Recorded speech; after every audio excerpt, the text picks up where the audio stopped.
In this episode, we talk about why the government has delayed the release of the elephant census and what its findings reveal.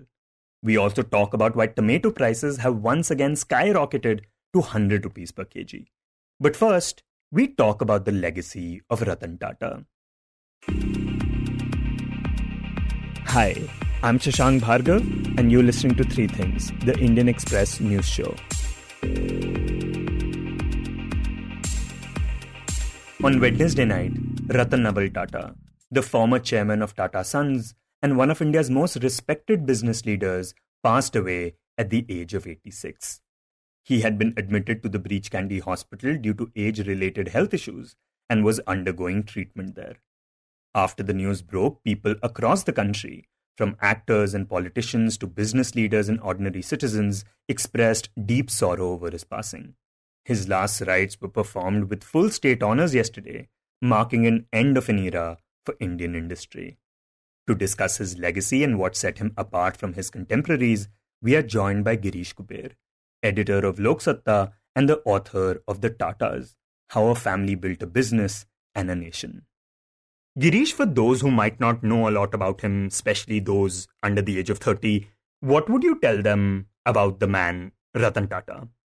It's very interesting to know for them, because Ratan Tata, not born with silver or golden spoon in his mouth. He's not from the Tata family per se, and that's how he was inducted into Tata family because he was adopted. And his father ensured that he undertakes the studies like any other common Indian citizen's son, and he was treated that way. So having studied in Mumbai and in Shimla with classmates as like Rahul Bajaj and Mr. Zubin Mehta. So Ratan Tata had the perspective of India from the Western world as well as from the West Indian context also. Number one. Number two, when he went to study abroad, he was offered a job in IBM. By then, Ratan Tata had no connection whatsoever with the Tata legacy or Tata empire or the Tata industrial house, So he was offered a job there in IBM. He refused that job and instead preferred a kind of an internship on floor, hands-on working with the Tata Steel. And what was the reason he did that? Did he just see a future for himself in the Tata company? So the whole idea of understanding Ratan Tata is understanding Indianness. I'm not saying it from the parochial nationalist point of view, because this exactly is the question I asked Mr. Ratan Tata when he gave 3 settings for the book which I wrote. And my question is, why did you return to India? Today, even the remotest chance of moving abroad, any normal citizen will grab it. Why did you do that? And isn't it the case, if you were born in US or Europe, you would have done better. Your industrial and entrepreneurship or entrepreneurial skills would have been better tested there. Don't you think so? He said, yes, I agree. But there are already many there. There were not many in India. And that was the need that drew me back to India. So it's an unbelievable reply in today's context. Okay, so he started out as an intern in Tata Steel and was later given the charge of a small company called Nelco, which was primarily into making radios. How did he manage to rise and eventually take over the company? Because there were a lot of other people who were also in the running, right? Yes. Yeah, it is interesting to look at the scenario when JRD was running the empire. JRD always had a larger than life image, and sirf naam hi kafi hai kind of an image he had. So he never bothered to look at the structure of the Tata empire. It will be shocking for many of our listeners if I tell them that at some point, at least for a long period, the Tatas were the minority shareholders in the Tata empire. Wait, the Tatas were the minority shareholders? Minority shareholders, and the largest stake in Tata empire at one point of time was of that of Mr. Birla. So had Mr. Birla thought, he would have easily taken over the group, But that was not the case. There was a good relationship between the two. And over and above that, there was JRD Tata, who could call the shots. And what he used to do, if he likes one person and if he believes in his capacity, he used to give complete free rein to that person. So there were many heroes, actual heroes. Now we can call them satraps in various Tata group companies. Like ACC was Nani Palkiwala's fiefdom. Tata Chemicals was Darbari Seth. Tata Steel was Rusi Modi. Indian Hotel Company that runs the Tata Taj Hotel was Ajit Kerkar. There are many such, and they were in their own right very powerful, big leaders. And obviously, it was natural for one of them to think that they should fit into JRD's shoes. So it was not easy. There was two-pronged struggle for Ratan Tata and as well as JRD. JRD was unsure of Ratan, who had just joined the Tata Group, as well as he was unsure of those Tata satraps also, what they are going to do, what their move will be. So finally the moment came in Tata Group's life where another single largest shareholder of the Shapurji Palonji Group, Mr. Mistry, Cyrus Mistry, who passed away a few years back, his father, he had the largest stake, an individual stakeholder. So he stood by Ratan Tata, and he, in the board, when there was a clear-cut division, when there was an attempt to sabotage the meeting, Rusi Modi went to the extent of seeking help from a politician. Now, not many know, but then it was not known. Lalu Prasad Yadav taking help of him, to garner the support. But eventually, support from the Cyrus Mistry's on, that tilted the balance in Ratan Tata's favor. And that's how the Tata leadership came to him in around 1991. From there onwards, it was a complete different phase of the group, Right, and this is also around the time that liberalization happened, 1991. How did Ratan Tata take advantage of that? Yes, correct. The timing was perfect. And it's not only liberalization, the rise of Rajiv Gandhi and rise of Ratan Tata, it is parallel. One was trying to modernize the political scenario, other was looking at modernizing the corporate world. And many of our generations won't believe when one engineer approached J.R.D. Tata with a suggestion that since our group is so big, we have so many employees, let's computerize our salary and wage structure of all the employees. So J.R.D. agreed. And he asked them to get a computer. Computers in those days were not manufactured in India. So they had to import. And the only company that was doing manufacturing computer was IBM. So IBM computer landed on Indian shore. Indian custom didn't allow it to take it away for the Tata. And why? Because the permission was for a machine. And Indian custom said, we can't call this computer as a machine, where there are no rotating wheels. So Indian custom didn't allow computer to get in. So one engineer approached Tata, J.R.D. Tata. He was bright, young IIT engineer from Kharagpur. And he said, let's forget, leave aside the Indian government. Let's create our own structure. And JRD asked him to do, okay, go ahead, start whatever you want to do. And that gentleman set up a company, which is now the flagship of the Tata Group. It's TCS. And the engineer was Fakir Chand Kohli. He was electrical engineer, basically. He had no whatsoever knowledge of the computer and the hardware and the IT industry. So timing was also important. In 1991, India was being liberalized. Manmohan Singh as a finance minister and Narsimha Rao as a prime minister, they were stabilizing the ship. And here was a young man ready to go, a very visionary, was given the control of the reins of the Tata Empire. So that's also, it's very important. What you said is right. Politically also, the timing was very, very crucial for Ratan Tata to take over. And we understand that after he took full control, Tata Tea first acquired Tetley in 2000, and then the company actually went on an acquisition spree, buying around 36 companies. And later, of course, we saw Tata Steel's takeover of Chorus, and later the acquisition of Jaguar and Land Rover by Tata Motors. But we've been talking about him and his relationship to the company. Can you talk a bit about what he was like in person? Because he's been described as a recluse and he did not really speak to the media that often. So the Indian scenario, in Indian context, industrialists carry a special kind of an image. Ratan Tata was completely contrary to that. Very soft-spoken, very gentlemanly, very reclusive, very private person. For my book, he gave 3 sittings, as a formal kind of an interview. And one of the sessions, it was the second one for the book, his assistant called me, apologizing, saying, if you don't mind. I suddenly thought the interview has been cancelled. No, he said that's not the case. Mr. Tata will be delayed by 15 minutes and he has requested whether it's okay for you. I was stunned. Mr. Ratan Tata, you can imagine as a reporter, as a journalist, we are used to being very rude and impolite and kind of thing, and here was the man, he was doing that. I remember the third interview, he was a bit restless during the whole interview. I didn't realize what could be the reason. So after the recording and all that, I asked him, what's the thing? You're looking very restless. So his answer was his dog, Tito, a German Shepherd, was unwell.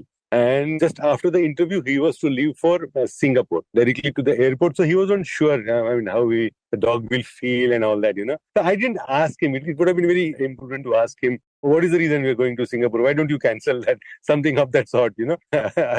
And next day, there came an announcement from Singapore of a company, joint venture between Tata Group and Singapore Airlines. The Vistara was born that day. And amidst such a huge diversification, such a major thing happening in the company, this man was worried about his dog. And watching him enter Bombay House, it was worth an experience. Whenever his black Mercedes would approach the Bombay House and he's set foot on the ground, at least minimum 20 to 25 stray dogs would be around the car. And as if they are his personal friends or relatives or close ones or acquaintances, he will talk to each one of them, he will pat them. And the entire gang of dogs, group of dogs, they would walk till the elevator, with Mr. Tata. And it's very unique. And this was all genuine. Because in Indian context, the simplicity of big ones, one always realizes, at least as a journalist, is a facade. Here it was not the case. It's genuine.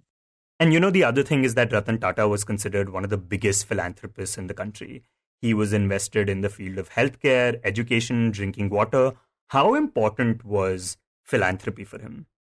Philanthropy has become a kind of a very corporatized world these days. And thanks to CSR, everybody is talking about that. But even much, much before CSR, the idea was born, Tatas were into it. Instead of getting into his philanthropy, I'll tell you a very emotional experience, a very touching story. When 2008 October, the terror attack happened in Taj and Oberoi, there was a huge devastation, not only in the hotel area also, near the gateway of India. So those chana saying walas on the road, some of them died, some of them were injured. So it is unbelievable to think even today that Ratan Tata personally deployed a team of his officials to find out each and every one of them and their family and their whereabouts, And he ensured they get financial support. So, this was not needed. They were neither Tata employees nor associated with Tatas. They were roadside hawkers. But they were also given substantial financial help from the group, And 65% of his earnings were for the philanthropic thing. Even today, there is a practice. Bombay House, the Tata Sons office, every morning, people from all walks of life, from different states, they queue up there, put up their request for financial assistance and medical-related help, And everybody goes something or the other, given from the Tata. It's much beyond the philanthropy and necessity of the CSR the group went, and that's genuine. Because in Marathi, it can be described as there is a word, there is a phrase called Upabhoga Shunya Swami. Someone who is not consuming his own empire, That kind of a description that suits each and everyone from the Tata, especially the name, with name, surname Tata, And Ratan Tata was a classical example of that. And what were his last years like? Yeah, once he got off the Tata group, Ratan Tata led a very private life. He was into music. Once in a while, one can see him walking down to NCPA aisles for some concert, some orchestra or something of that sort, or some art exhibition. Otherwise, Ratan Tata was a purely private person. His dogs and small house in Alipar. That was the world around Ratan Tata, and he enjoyed it. He was not a party person. He was not a pastry person. And he certainly was not a kind of someone who is happy distributing gyan and giving lectures, So he enjoyed thoroughly his last moments in life. And Girish, what do you think he'll be most remembered for? There are 2-3 things, When someone who is looking at India from a global perspective will love Ratan Tata's global acquisitions. Someone rooted in India will view the Tata Empire as something which is value-driven, and still someone can prove that values won't matter when it comes to growth. With values, one still can grow. Someone who is a die-hard animal lover will look at Ratan Tata as very compassionate. His last biggest investment or something that is visible for common man is a private hospital he set up in Mumbai. That was his dream for long, because in Indian context, rules were such that they won't allow you to set up a hospital where animals will be treated or made to stay overnight. That was the only government's prerogative till few years back. Because of Ratan Tata, that rule was changed and private hospitals were allowed to set up for animals. And Ratan Tata, with his private fund, he set up one of the best hospitals in, not only in India, I can happily say, in the world, animal hospital in Mumbai. He was very animal friendly. He had that kind of a passion, and that's how, so there are various facets of Ratan Tata. One would look at those, And what about the mark he left on the Tata company? What legacy does he leave behind? So the Tata's legacy, not many people know. Even before the concept called hydroelectricity was born, Jamshedji Tata thought of setting a power plant in Mumbai using the gravity force between Mumbai and Pune, and he created an artificial lake there over and brought down water in Mumbai. Even before John Carrier thought of setting up or designing air conditioning, Jamshedji Tata thought of creating or building air conditioning system. I mean, not many people know that silk in Mysore is Tata's contribution to Karnataka. Not many people know that strawberries in Maharashtra, in Mahabaleshwar, they came there because Jamshedji Tata brought them. Not many people know that, there are various facets of our life which are associated with Tata's contribution, And the group had a unique philosophy. They didn't grow just for the sake of number or multiplying the revenue. They always align India's needs to their desires, in business and creating new entrepreneurs. So this is something it's very unique to India. When looking at India from the global scenario, there are not many truly Indian brands. But this is it, the Tatas, which is associated with right from salt to software. And this is the Tata-ness, which one can understand looking at the entire Tata empire, the story, and as well as Ratan Tata's life.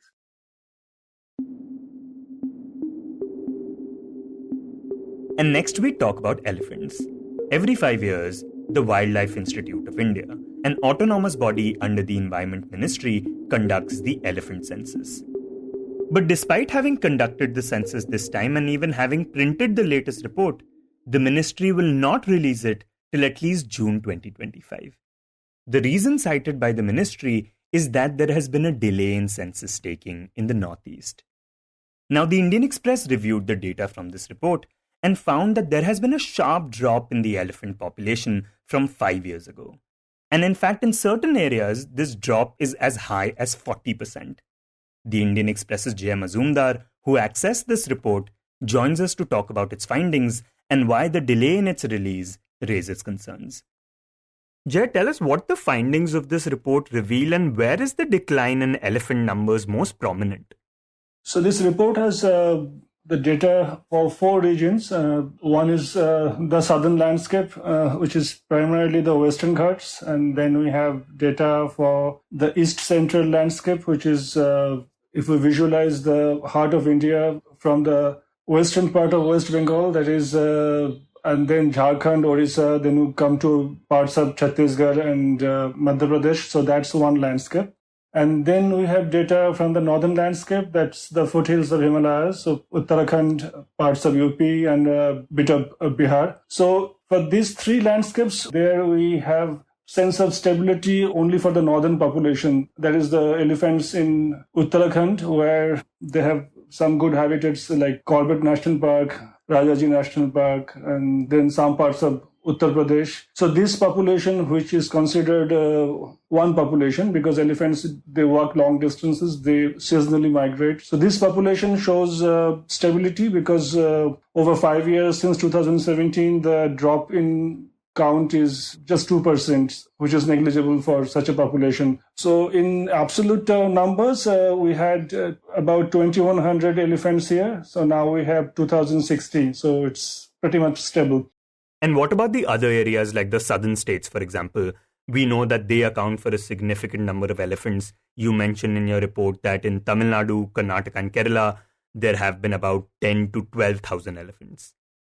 So now we see a sudden drop here in the southern landscape, which is by 18%, primarily due to drop in the numbers in Kerala, where a staggering drop of 51% is recorded, which is probably should not be viewed in isolation because, as I said before, that elephants keep moving. And in this cluster also, this is one population which roams these 3 states. So a drop of, say, 51% in Kerala should be viewed in conjunction with a 13-14% jump in Tamil Nadu. But even so, we are looking at a loss of about 2,500 elephants in this landscape, which is quite stark. And the biggest loss is in the central landscape, where we have seen a drop of more than 40%. And from around 3,200 elephants, it is down to 1,900. So that's a very sharp drop. And in this landscape, the report has flagged some very serious threats. And these are not new issues, that these are the heart of mining zones of India for iron ore and other things in Odisha and Jharkhand. So this area has been disturbed, and now probably we are having these issues reflect in the numbers. And Jay, you mentioned mining, and I was wondering, are the problems that elephant face region-specific, or are they broadly similar across the country? Broadly, the threats would be similar because at the end of the day, the two things that will damage an elephant population is quite simple. I mean, they should have enough to eat and they should have enough space to roam. So one is loss of habitat and connectivity, because they do migrate seasonally. And if the routes, the historic routes which they have been taking for thousands of years, those routes, those connectivities disappear, then effectively they lose a chunk of their habitat because they can't access those parts anymore. What is happening with mining and linear infrastructure is something which is damaging elephants across the country. We have more roadways, railways, and also sometimes very sharp, steep embankments of irrigation canals. They also cause roadblocks and cut off elephant habitats. And mining is another reason where it not only they block their passages, but they also destroy a huge chunk of elephant habitat. And as we know that open cast mining in particular, they just rip open forests, so which then is of no use to any wildlife, including elephants. But there are other issues which are more region specific, like many of us would remember that there's a time when Veerappan's gang used to hunt elephants at a very large scale to fund their weapons and all. So ivory was one issue. So now the southern forests don't have poaching as such, but the threat has shifted apparently. This report says, unreleased report says, that in the northeast, elephant poaching is an issue. Yeah, and apart from this, you write that human and wildlife conflict continues to be an issue, especially considering how our footprint keeps increasing. But when we talk about this report, we understand that a different method was used for counting elephants this time. Can you tell us what that method is and how it differs from previous census methods? So we have been counting elephants for about 40-50 years, if you talk about a pan-Indian effort. And certainly from the 90s, it's been quite regular. But it was not until 2002 that there was some degree of rigor and science that was brought into it, because before that it was simply going to a forest, trying to spot elephants and then do a head count, which was had no real meaning for a large area or for a large population. You can't know for sure that how many you have spotted and how many of those you have counted. Then in 2002 it became a little more rigorous when they introduced indirect count. That method had the basis that you take a small area and you do a very rigorous survey for elephant droppings, and then you count those droppings in terms of their freshness, because elephants, like all animals, they defecate at intervals, so you should not double count elephant droppings. And then from that area, from the droppings, then you have a mean and which you can apply to a larger area to have an idea about elephant population. At the same time, the direct head count was also modified on the same line. So you now have a small block area where you would do a more rigorous counting, and you could be reasonably sure that you have got all the elephants in that small block of, say, 4 square kilometers, and then use that to extrapolate elephant numbers in a larger area. So basically, in both these cases, we are looking at extrapolating the overall elephant population. In one case, we are looking at the density of the defecation, and in the other, we are doing targeted counting. Yeah, true. So this continued for about 15 years and until 2017. And then the change came, which was to align the elephant census with the tiger census, because we have been counting tigers more scientifically for more than 15 years now, since 2006-07, where they do it pretty much the same way. But to put it simply, that since you can't count tigers everywhere across India's forests or elephants, so you survey those forests for different covariates, means different signs, that how good are they for elephants or tigers. and then you grade them. So say if forest A is most suited for tigers, you put 100 grade against it. So another forest B, if it is not so good, so you give it 75%, and forest C is 50% and so on. And then you come to forest A or forest B and put all your efforts there to see how many tigers or elephants are there. And through camera trapping in case of tigers, because as we know, the tigers have unique stripes. And from the photographs, you can tell how many individual tigers were there. And then you assign a number in that forest, and to extrapolate those gradation, like 100%, 75%, 50%, that gradation is used to extrapolate numbers for the rest of the forest. So the same thing is done for elephants, but in case of elephants, the difference being that elephants don't have stripes or dots. So to tell one elephant from the other, it's very difficult in the wild. So they have gone through a little tricky, laborious process that is collecting, again, elephant droppings and do DNA analysis to tell that in a particular block from the collected dropping samples, how many elephants are there. Okay, so can this new method, which is supposed to be a lot more scientific, account for the decline in elephant population that we are seeing in some areas?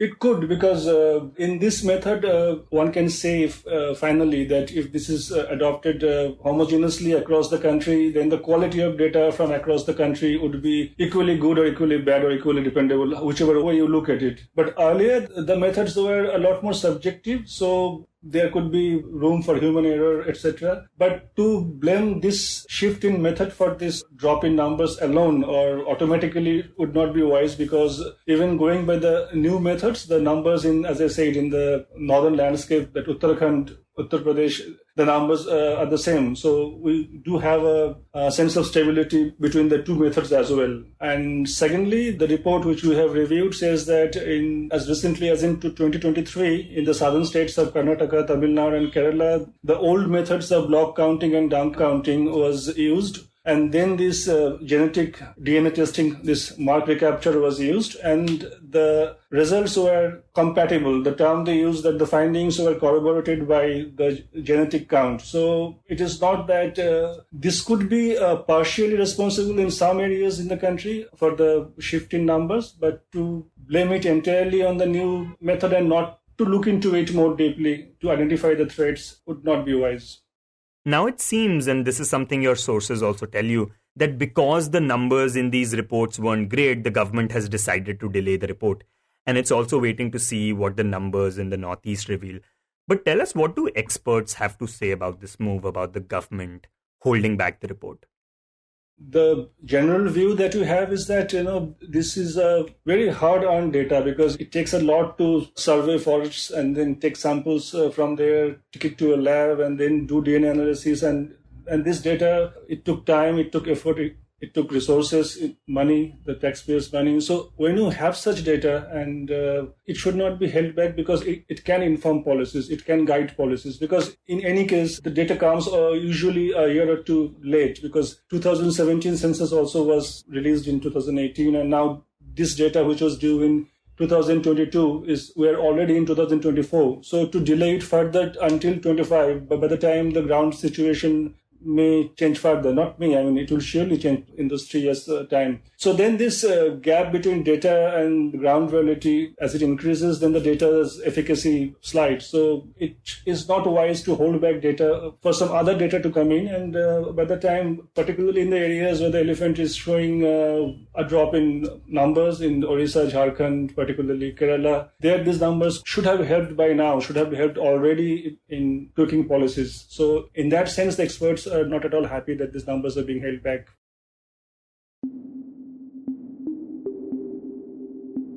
And in the end, we talk about the rising prices of tomatoes, one of the cornerstones of Indian cuisine. Customers across the country are currently paying at least 80 to 90 rupees per kilo for tomatoes, with some places selling them for over 120 rupees per kg. When we spoke to the Indian Express's Parthasarthi Biswas, he told us the reasons behind it.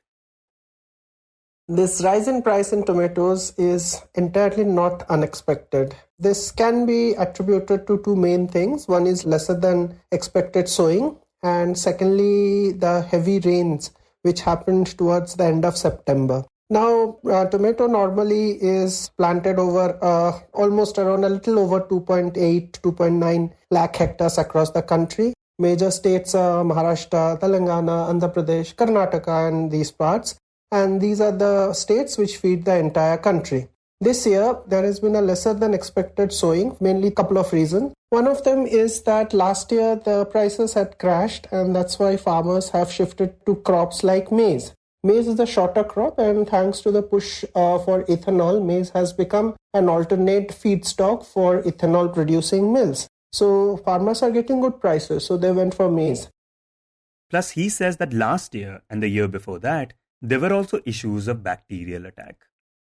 Last year, if you remember, because of very high temperature, the summer tomato was completely ruined. Temperatures in majority of the areas where tomato is grown during the summer months, that would be Maharashtra, again same states, Maharashtra, Karnataka, Andhra Pradesh, the temperature had crossed 40 degrees. The tomato plant is not genetically programmed to sustain such high temperature, and that's why the tomato plants had wilted. The farmers had experienced huge losses. Tomato is a very cash intensive crop. You require at least 1.5 to 2 lakh rupees per acre, and if you don't get the price, then the farmer goes to a loss. So this year they were not very sure how this would translate into, and they went for maize. Maize is a much hardier crop, and maize has given them good prices. Also, the ones who had taken tomato, they experienced crop loss during heavy rainfall, which happened towards the end of September. That was not entirely untimely, but extreme climatic events are increasing. So you get a lot of rainfall in a shorter period of time.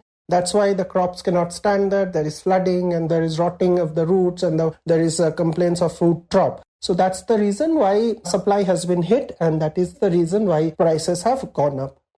And Partha, do we know when the prices will come down? Do we have a sense of that?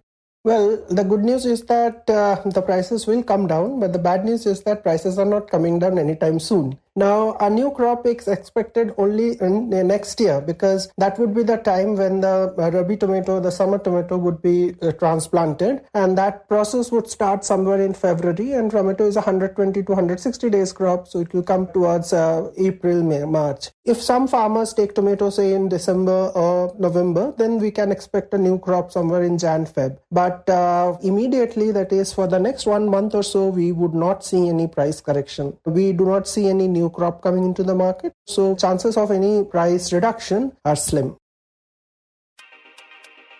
You were listening to 3 Things by the Indian Express. Today's show was written and produced by me, Shashank Bhargava, and was edited and mixed by Suresh Pawar. If you like the show, then do subscribe to us wherever you get your podcasts. You can also recommend the show to someone you think will like it, share it with a friend or someone in your family. It's the best way for people to get to know about us. You can tweet us at Express Podcasts and write to us at podcasts@indianexpress.com.